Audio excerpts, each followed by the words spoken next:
നമസ്തേ. ഇന്ന് ഞാൻ യൂക്ലിസ് ഡിവിഷൻ ലിമ എന്ന് പറഞ്ഞാൽ മലയാളത്തിൽ പറഞ്ഞാൽ ഹരണ നിയമം എന്താണെന്നും റാഷണൽ നമ്പേഴ്സ് അല്ലെങ്കിൽ ഭിന്നസംഖ്യകളുടെ ഡെസിമൽ പാർട്ടിൻ്റെ പ്രത്യേകത എന്താണെന്നും പറയുന്നു. ആദ്യം ഹരണ നിയമം എന്താണെന്ന് പറയുന്നു. യൂക്ലിസ് ഡിവിഷൻ ലിമ ഹരണ നിയമം. ആദ്യം അതിൻ്റെ ഇംഗ്ലീഷ് വേർഡ്സിൽ പറയാം, മലയാളത്തിൽ പറയാൻ ഇച്ചിരി പ്രാക്ടിക്കൽ ബുദ്ധിമുട്ടുമുണ്ട്. എന്താണ് യൂക്ലിസ് division Lima? Let A and B be two positive integers. Then there exist all numbers Q and R such that A equal to BQ plus R. ഇതാണ് യൂക്ലിസ് ഡിവിഷൻ ലിമ തിയറി പാർട്ട്. ആ theory part പറയുമ്പോൾ നിങ്ങൾ skip ചെയ്യും, ബോറാണല്ലോ ഈ കേൾക്കുന്നതെല്ലാം. അതിൻ്റെ ഒരു പച്ച മലയാളം ഞാൻ പറയാം. ഉദാഹരണമായിട്ട് പറയുകയാണെങ്കിൽ, നിങ്ങളുടെ 10 ഡിജിറ്റ് മൊബൈൽ നമ്പർ അതൊരു എണ്ണൽ സംഖ്യയാണെന്ന് വിചാരിക്കുക. നിങ്ങളുടെ ഈ പ്രായം അത് എത്ര ആണെന്ന് കരുതുക. അതിൽ നിങ്ങളുടെ മൊബൈൽ നമ്പർ ഒരു 10 അക്ക എണ്ണൽ സംഖ്യ, നിങ്ങളുടെ പ്രായം അതൊരു 2 ഡിജിറ്റ് നമ്പറുമാണ്. രണ്ടും എണ്ണൽ സംഖ്യയാണെന്ന് വിചാരിക്കുക. യൂക്ലിഡ് പറയുന്ന എന്താണെന്ന് ചോദിച്ചാൽ, നിങ്ങളുടെ മൊബൈൽ നമ്പറിനെ നിങ്ങളുടെ പ്രായമാകുന്ന എണ്ണൽ സംഖ്യ കൊണ്ട് ഹരിക്കുന്നു. അവിടെ നിങ്ങളുടെ 10 ഡിജിറ്റ് മൊബൈൽ നമ്പറാണ് ഡിവിഡൻറ്റ്, നിങ്ങളുടെ പ്രായമാണ് ഡിവൈസർ. ഹാരകവും ഹാര്യവും എന്നൊക്കെ മലയാളത്തിൽ പറയും. അതിൽ 10 ഡിജിറ്റ് മൊബൈൽ നമ്പറിനെ നിങ്ങളുടെ പ്രായമാകുന്ന എണ്ണൽ സംഖ്യ കൊണ്ട് ഹരിക്കുമ്പോൾ ഒരു ഹരണഫലം കിട്ടും. ആ ഹരണഫലവും എണ്ണൽ സംഖ്യയായിരിക്കും. അതാണ് യൂക്ലിഡ് പറയുന്നത്. സിസ്റ്റം കിട്ടും, സിസ്റ്റം അല്ലെങ്കിൽ റിമൈൻഡർ കിട്ടും. ആ റിമൈൻഡർ എന്ന് പറയുന്നത് 0 തൊട്ട് നിങ്ങളുടെ പ്രായത്തിൽ താഴെയുള്ള ഒരു എണ്ണൽ സംഖ്യയായിരിക്കും. ഇതാണ് യൂക്ലിസ് ഡിവിഷൻ ലിമ എന്ന് പറയുന്നത്. ഇപ്പോൾ പ്രായോഗികവശത്തിൽ ഉദാഹരണം പറയുകയാണെങ്കിൽ, 15 എന്ന് പറയുന്ന എണ്ണൽ സംഖ്യയെ 3 വെച്ച് ഡിവൈഡ് ചെയ്യുമ്പോൾ ഹരണഫലം 5 കിട്ടും. ശിഷ്ടം അവിടെ 0. അതിൽ 15നെ 3 വെച്ച് ഡിവൈഡ് ചെയ്യുമ്പോൾ നമുക്ക് ഹരണഫലം 5, ശിഷ്ടം അവിടെ 0. അങ്ങനെയാണെങ്കിൽ നമുക്ക് 3 എന്ന് പറയുന്നത് 3 ഈസ് എ ഫാക്ടർ ഓഫ് 15 എന്ന് പറയാം, അല്ലെ 15 3ൻ്റെ ഗുണിതമാണെന്നും പറയാം. ഇനി 15നെ ഞാൻ 2 കൊണ്ട് ഡിവൈഡ് ചെയ്യും. 15നെ 2 കൊണ്ട് ഡിവൈഡ് ചെയ്യുമ്പോൾ ഹരണഫലം അല്ലെങ്കിൽ കോഷ്യൻ്റ് 7 കിട്ടും. ശിഷ്ടം 1. ആ 1 എന്ന് പറയുന്നത് 2ൽ താഴെയാണ്. അതിൽ 15 ഈക്വൽ ടു 2 ഇൻറ്റു 7 പ്ലസ് 1 എന്ന് എഴുതാം. ഇതാണ് യൂക്ലിസ് ഡിവിഷൻ ലിമ, ഹരണ നിയമം എന്ന് പറയുന്നത്. അത് ജീവിതത്തിൽ മറന്നു പോകാതിരിക്കുക. അതിൽ ഈ വർഷം 2025 അല്ലെ 2025 ആകുന്ന എണ്ണൽ സംഖ്യയെ നിങ്ങളുടെ പ്രായം കൊണ്ട് ഡിവൈഡ് ചെയ്യുന്നു. പ്രായമാകുന്ന 2 അക്ക എണ്ണൽ സംഖ്യ കൊണ്ട് ഡിവൈഡ് ചെയ്യുമ്പോൾ ഒരു ഹരണഫലം കിട്ടും, സിസ്റ്റവും കിട്ടും. ആ സിസ്റ്റം ചിലപ്പോൾ 0 തൊട്ട് നിങ്ങളുടെ പ്രായത്തിൽ താഴെയുള്ള ഒരു എണ്ണൽ സംഖ്യയാണ്. അതാണ് യൂക്ലിസ് ഡിവിഷൻ ലിമ എന്ന് പറയുന്നത്. അതുകൊണ്ട് അത് പ്രായോഗികവശത്തിൽ മനസ്സിലാക്കി. ഇനി റാഷണൽ നമ്പേഴ്സിൻ്റെ ഡെസിമൽ പാർട്ടിൻ്റെ നേച്ചർ എന്താണെന്ന് പറയും. ഞാൻ പറഞ്ഞു ഡെസിമൽ പാർട്ടിൻ്റെ നേച്ചർ. അതിൻ്റെ പ്രാക്ടിക്കൽ പോയിൻ്റ് ഓഫ് വ്യൂ പറഞ്ഞിട്ട് പിന്നീട് തിയറി പറയാം. അല്ലെങ്കിൽ തിയറി ആദ്യം പറയുമ്പോൾ നിങ്ങൾക്ക് ബോറായിട്ട് തോന്നും. ഉദാഹരണമായിട്ട് പറഞ്ഞാൽ 1, 2, 3, 4, 5, 6, 7, 8, 9, 10 ഈ പറഞ്ഞ 10 എണ്ണൽ സംഖ്യകൾ വെച്ചുകൊണ്ട് പറയാം. 1/2 2/1 എന്ന് മലയാളത്തിൽ പറയും. അതിൽ 1/2ൻ്റെ ഡെസിമൽ പാർട്ട് 0.5. 1/3 3/1 അതിൻ്റെ ഡെസിമൽ പാർട്ടിൻ്റെ പ്രത്യേകത എന്താണെന്ന് ചോദിച്ചാൽ, 1നെ 3 വെച്ച് ഹരിക്കാൻ ശ്രമിച്ചാൽ ഹരണഫലം അതിൻ്റെ ഡെസിമൽ പാർട്ട് 0.3333 എക്സെട്ര എന്ന് പറഞ്ഞു പോകും. എന്ന് പറഞ്ഞാൽ അതിൻ്റെ ഡെസിമൽ പാർട്ട് ടെർമിനേറ്റ് ചെയ്യത്തില്ല. Non terminating, repeating. ആ 3 ആകുന്ന ഡിജിറ്റ് അവിടെ റിപ്പീറ്റ് ചെയ്തുകൊണ്ടിരിക്കും. 1/4 4/1 എന്ന് പറയുമ്പോൾ അതിൻ്റെ decimal part 0.25 decimal part 2 digit കഴിഞ്ഞ് ടെർമിനേറ്റ് ചെയ്യും. അടുത്തത് 1/5 5/1 അതിൻ്റെ ഡെസിമൽ ഇക്വലൻ്റ് 0.2. 1/6 എന്ന് പറയുമ്പോൾ അതിൻ്റെ ഡെസിമൽ ഇക്വലൻ്റ് 0.166 എക്സെട്ര എന്ന് പറഞ്ഞു പോകും. എന്ന് പറഞ്ഞാൽ അതിൻ്റെ ഡെസിമൽ പാർട്ട് ടെർമിനേറ്റ് ചെയ്യത്തില്ല.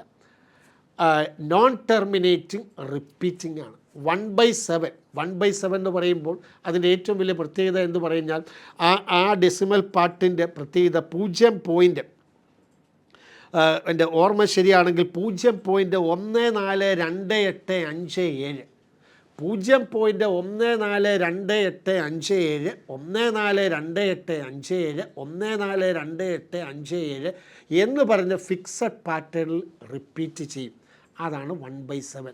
1/8 വരുന്നു, 8 വരുമ്പോൾ അതിൻ്റെ ഡെസിമൽ പാർട്ട് 0.125. 1/9 9 0.111 എക്സെട്ര എന്ന് പറഞ്ഞു പോകും. 1/10 0.1. അതിൽ ഞാനീ പറഞ്ഞ 1/2 1/3 1/4 1/5 1/6 1/7 1/8 1/9 1/10 ഇത്രയും ഭിന്നസംഖ്യകൾ എടുത്തപ്പോൾ ഇവയിൽ ആരുടെയൊക്കെ ഡെസിമൽ പാർട്ടാണ് ടെർമിനേറ്റ് ചെയ്തത്? 1/2 1/4 1/5 1/8 1/10 ഇവരുടെ മാത്രമേ ഡെസിമൽ പാർട്ട് ടെർമിനേറ്റ് ചെയ്തിട്ടുള്ളൂ.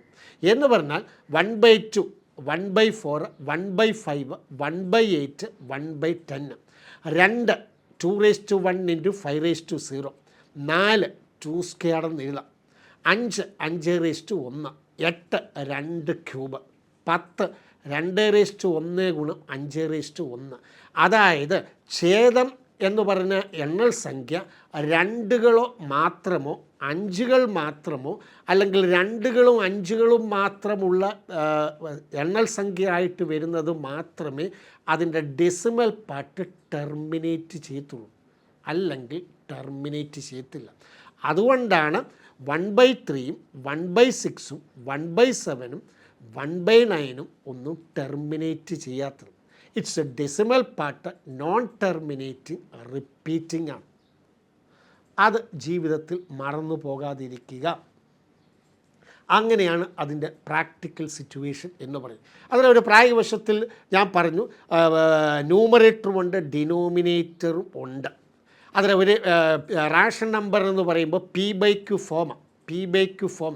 ആ Q എന്ന് പറയുന്ന നമ്പർ, ഛേദമാകുന്ന നമ്പർ 2കൾ മാത്രമോ 5കൾ മാത്രമോ അല്ലെ 2കളും 5കളും മാത്രമുള്ള സംഖ്യയാണെങ്കിൽ അതിൻ്റെ ഡെസിമൽ പാർട്ട് ടെർമിനേറ്റ് ചെയ്യത്തുള്ളൂ.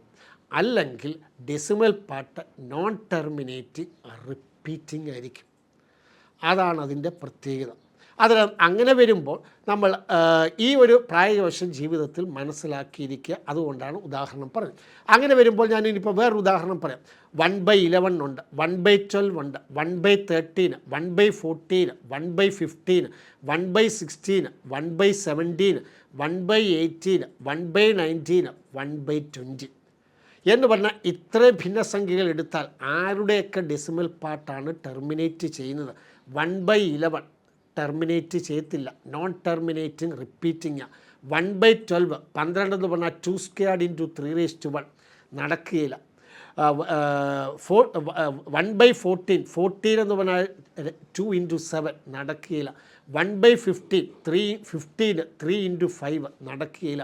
1/16 16 = 2^4. അതിൽ 1/16 ഡെസിമൽ പാർട്ട് ടെർമിനേറ്റ് ചെയ്യും 4 ഡിജിറ്റ് കഴിഞ്ഞ്. കാരണം 1/16 16 = 2^4.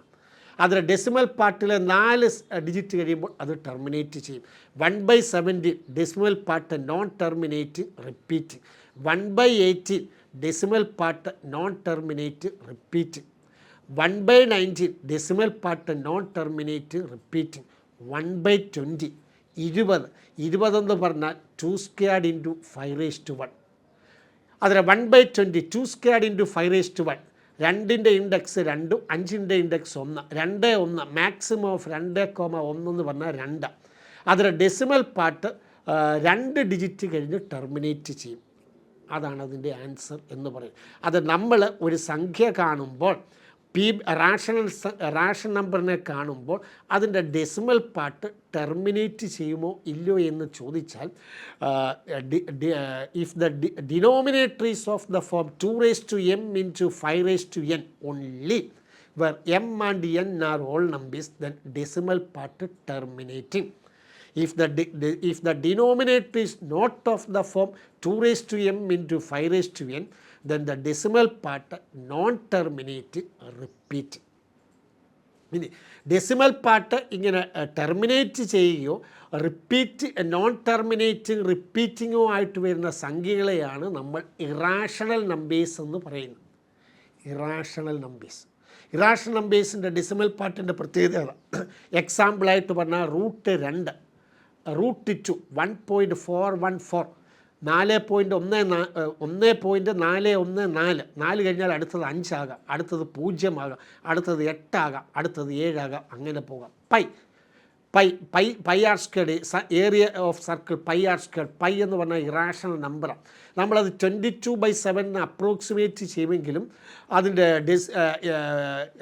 അതിൻ്റെ വാല്യൂ 3.14 നമ്മൾ അങ്ങ് ഫിക്സ് ചെയ്ത് വെക്കുക. പക്ഷേ 3.14 എക്സെട്ര എന്ന് പറഞ്ഞുകൊണ്ട് ഡെസിമൽ പാർട്ട് റിപ്പീറ്റും ചെയ്യത്തില്ല, ടെർമിനേറ്റ് ചെയ്യുകയില്ല. അങ്ങനെയാണ് ഇറാഷണൽ നമ്പേഴ്സിൻ്റെ ഡെസിമൽ പാർട്ടിൻ്റെ പ്രത്യേകത. അത് ഈ പറയുന്ന കാര്യങ്ങളെല്ലാം നമ്മുടെ നമ്പർ സിസ്റ്റത്തിൻ്റെ സ്വഭാവങ്ങളാണ്. ഈ സ്വഭാവങ്ങൾ നിർബന്ധമായിട്ടും അറിഞ്ഞിരുന്നെങ്കിൽ മാത്രമേ മാത്തമാറ്റിക്സ് ഹയർ ലെവൽ വരുമ്പോൾ മനസ്സിലാകത്തുള്ളൂ. അതുപോലെ തന്നെ ഏതൊരു കോമ്പറ്റീറ്റീവ് എക്സാം വരുമ്പോഴും കോൺഫിഡൻ്റായിട്ട് ഫേസ് ചെയ്യാനും പറ്റുകയുള്ളൂ. ഇത്രയും പറഞ്ഞ പ്രായോഗിക വശങ്ങൾ മനസ്സിലാക്കി എന്ന് വിശ്വസിക്കുന്നു. Thank you.